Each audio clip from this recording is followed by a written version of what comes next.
I absolutely feel that there's a lot of good men. There's amazing contractors. I deal with contractors all the time that are men. I have no issues absolutely with them. I'm thankful for my dad to teach me how to use tools and the common knowledge so I could do things on my own at home when I first started.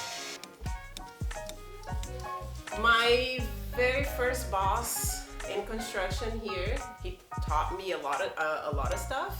He taught me how to use tools from a young age. To just coming down from mechanics to working on my car to moving walls in our house stuff. So if my car ever broke down, taught me all that stuff. Here at Fix It Females, not only do we home renovations, we change our own tires. He was a very nice guy. I learned a lot from him, but definitely not a role model. But yeah, I owe him a lot of my knowledge now. And Anastasia is different because she gave me an opportunity to get into a movement.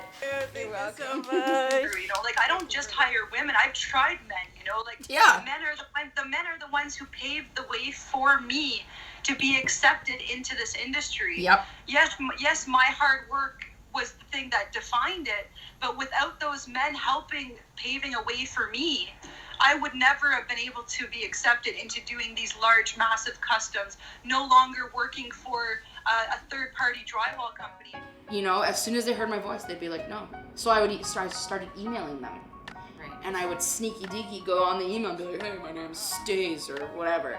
I'd go there with all my tools, my work truck, get in there, walk in, and they'd be like, who the hell is this girl? But I was out working all of the men in there. And that was only because one guy gave me a chance. Serge, who I loved. But one guy gave me a chance out of all of them, and he's like, holy shit, you're one of the best workers I've ever seen. And everybody else that I had would usually send me home. He'd be like, sorry, we don't have any work for you today. I'm like, you just told me to come here.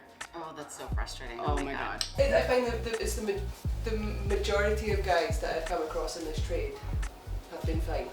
It's definitely the minority. It's just because it's such an annoying thing when it happens. It sticks in your brain.